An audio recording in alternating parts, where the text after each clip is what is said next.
네, 6번째 시간 각기둥과 각불입니다. 각기둥이랑 각불이 어떻게 생겼고 어떤 이름을 가졌고 모서리, 면 또는 꼭지점, 각불의 꼭지점, 높이가 무엇인지까지 지난 시간까지 알아봤는데요. 이번에는 각기둥의 전개도에 대해서 한번 알아볼 겁니다. 사전에 예고했듯이 여러분들은 2개 이상의 다양한 모양의 상자를 가지고 왔을 거예요.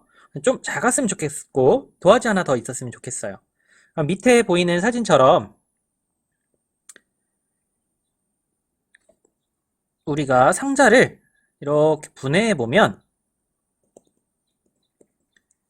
만났던 부분이 있죠. 이렇게 그 부분을 한번 여기다가 여기 끝이면 어디랑 만났을까요?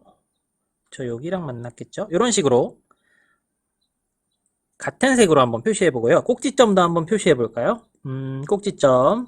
만약에 여기에 꼭지점이 여기 붙어 있었다. 색이 좀 안 보이는 것 같은데 여기 꼭지점이 여기 있다. 그럼 여기랑 만나는 꼭지점이 뭐였는지 한번 기억이 안 나면 다시 접어 보세요. 접어서 여기가 만나는구나.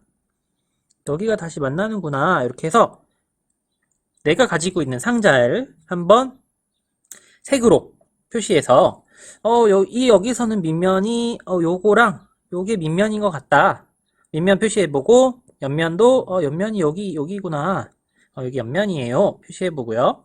그다음 우리 지난 시간에 한번 배웠던 것들 한번 다 응용을 해서 여기에서는 높이가 뭐야? 높이가 뭐고 높이는 여기를 재야 돼. 그 다음 또는 뭐 있었죠? 면이 몇 개고 모서리가 몇 개고 한번 실제로 상자를 통해서 한번 보세요. 그러면 아마 지난 시간에 했던 내용들이 기억이 날 겁니다. 펼쳐도 보고 접어도 보면서 한번 구성 요소를 표시해 보면 좋겠습니다. 멈춘 다음에 한번 표시해 보세요. 네, 이번에는 준비물 수학책 한번 펴볼까요? 수학책 35쪽에 있는 준비물 2번, 뒤에 준비물 2번을 가지고 와서 삼각기둥을 한번 만들어 볼 건데요. 삼각기둥을 만들어 보기 전에 전개도를 봤죠. 쫙 펼쳐져 있는 모습들을 보았죠. 이 펼쳐져 있는 모습을 보고 여러분들이 먼저 해야 될 건 바로 접는 게 아니라 이걸 다 접었을 때 어떤 모습이 될까 하면서 겨냥도를 한번 그려보는 게 중요해요. 여러분들이 접혀져 있기 전의 모습만 봐도 접으면 아마 이런 모습일 것 같아 라는 게 머릿속에 들어오게 하는 게 이 단원의 목표입니다. 뭐 각기둥에 꼭지점 몇 개고 뭐 이렇게 외우라는 게 중요한 게 아니라 실제로 어떻게 만드는지 이거 만들었을 때 이런 모양인 것 같아.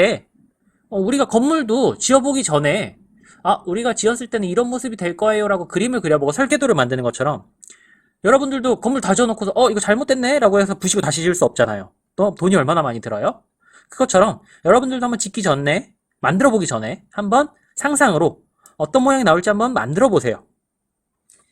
그럼 세 가지를 한번 만들어 봤을 때 만들어지지 않는 것이 나올 텐데 왜 만들어지지 않는지 그 이유를 한번 같이 적어보면 되겠습니다. 세 번째는요. 35쪽에 있는 준비물 3번이 있을 겁니다. 35쪽에 있는 준비물 3번도 똑같이 노트에 겨냥도를 그려본 후에 접어보고 확인해보고요. 만들어진 모양이 어떤 기둥인지 이름을 한번 적어보면 되겠습니다. 그럼 우리 지난 시간에 했던 내용들을 모두 다 복습할 수 있는 기회가 될 겁니다. 이번 시간에는요. 잘 만들어 보길 바랍니다. 이상 마치겠습니다.